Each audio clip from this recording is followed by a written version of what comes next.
sa kanan lang. Malayo pa kan sila sa venue. Hindi ganyan. 4 AM pa lang nakakigas na sila. Kung nakikigas na sa bahay.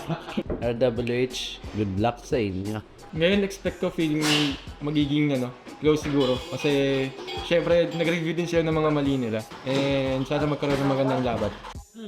You say ACT, 1 tie cannot win 2. I'm not even Pinoy. I'm not even Thailand. You said to Baldos but we need to ACT Better Thailand din. No, when we were in to Barcode, you remember the BBB and Bandus? You said easy. Wait, just interview, bro. Baldos. Other thoughts about that guy. What can you say? Nothing to say? Nothing to say, heavy. Sleepy. Game 1 na yan, nakuha namin lahat ng comfort pick namin. So, feeling ko hindi kami mahirapan sa game 1. Pwesto nila ngayon, mamatay na si ZP habang hindi napipigilan yung mga preheaters na sinasabi natin. Lumalaban, ginamit na ng infinite passes. 2 laban sa 3. Okay, ginamit na rin dito si Aaron, yung ultimate ni Aaron. Habang atras muna, gamit yung ultimate triple kill para dito kay Haru. At papasok na nga, mapipigilan flash out para dito kay Ismora. Laban niya sa 2. Ginamit na Splendor dito, pero hindi nakakayanin pa na makatakas dito. It's gonna be a rampage for Astral. Ay, nagamit ng infinite vastness. Tapos yun pala si Harong nahigop doon ni Haya. Hindi yata abot si CP. That's the game. Hindi na, that's it. That's the game. That's the game. 10 Mga seconds bago mabuhay. Dito si ZP at unti-unti na ngang sisirain yung base ng RWH as we trend. Kamunti ka na sana para doon sa ating laban. Hindi, pag ganun boy, i-call mo sila. I mean, magsabi ka, kasi biglaan yung pasok mo, ang call nila, Tyrant na. Kasi ikaw pumasok ka. Ang magandang gawin dun boy, dapat pinabait nyo na lang yung Tyrant. Kasi maganda na yung pwesto mo dun eh. Sabi, dapat ang call mo doon, Tyrant kayo, ako tatago ko dito. Pag bumaba, go tayo.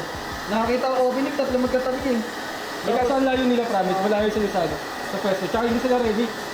Ikaw nakita mo opening, para sila, hindi nila agad.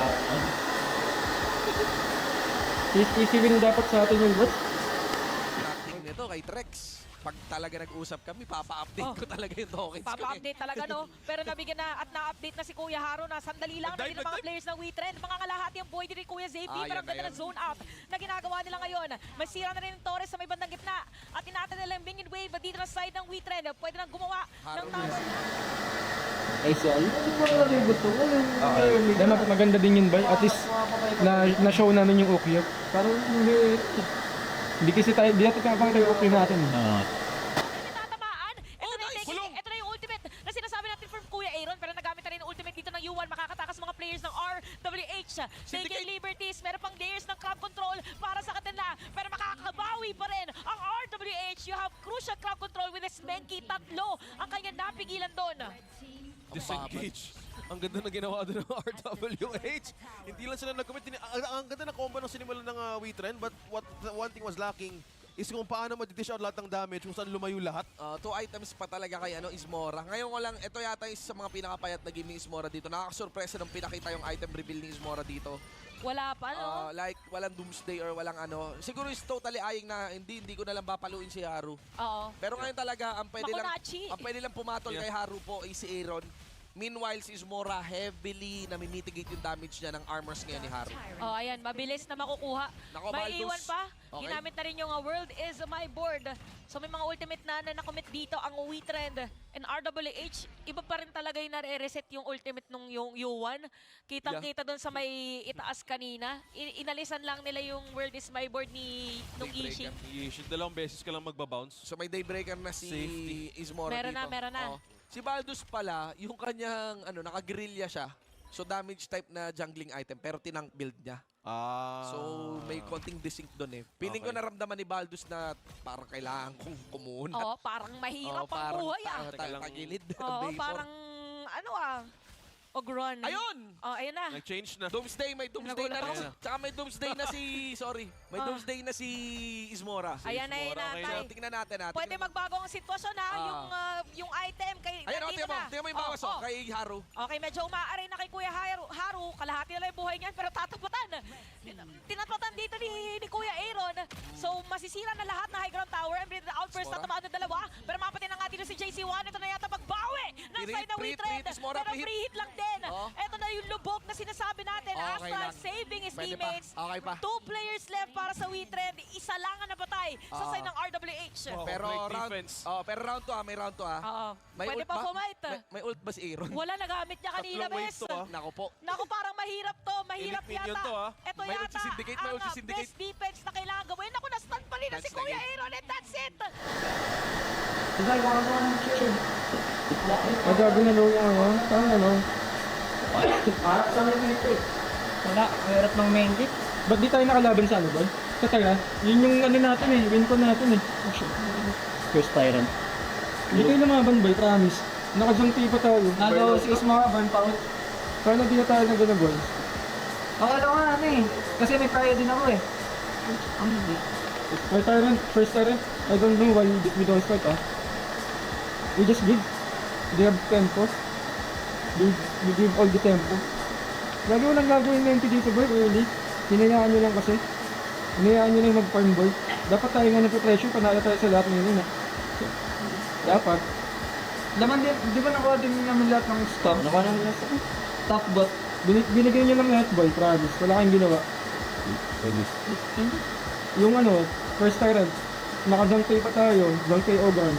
Di na burn ng TMJ naman. Rush mo. Bago. Ang burn ng table. Hindi nyo... Southwest. J2. Burn kami na ito. Ano talaga itong may among kiss?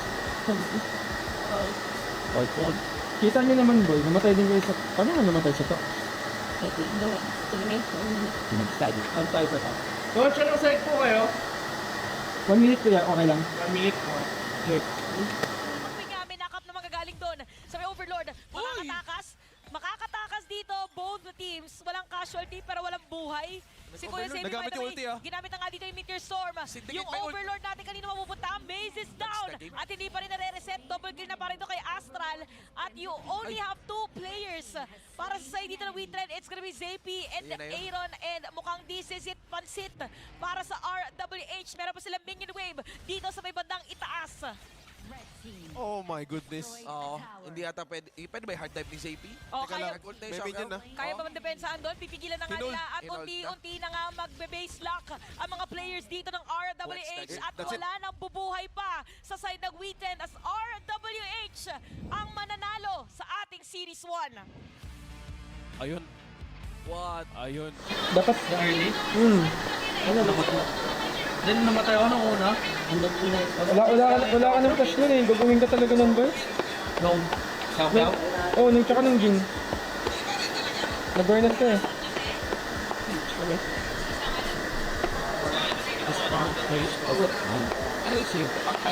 Tsaka hindi kayo ano, boy. Wala kayong target pag go kayo. Lalo na, lang sila. Saan namin ito? Kaya nyo nga, pero di kayo nagkasama-sama dun eh. Paisa-isa kayo, boy. Tapos wala kayong target. Yung game 1 yung pinaka-nag-set ng pace eh. Panalo na kasi dapat kami ng game 1. Ano yun? Nabitawan lang sa dulo. Sobrang frustrating talaga. So, right. Hindi ko masabi na hindi na-apektuhan yung mga susunod na game kasi na-apektuhan talaga kahit ako yung mentality ko. Pero nilaban pa rin namin. And ayun nga, Alcaidas. 8 Game 2, ano, nakatalo kami sa game 1. Pero game 2, na one-sided namin eh. Sobrang satisfying that server. Kasi hindi namin nakip yung momentum. Kapag nung game, parang ano pa din.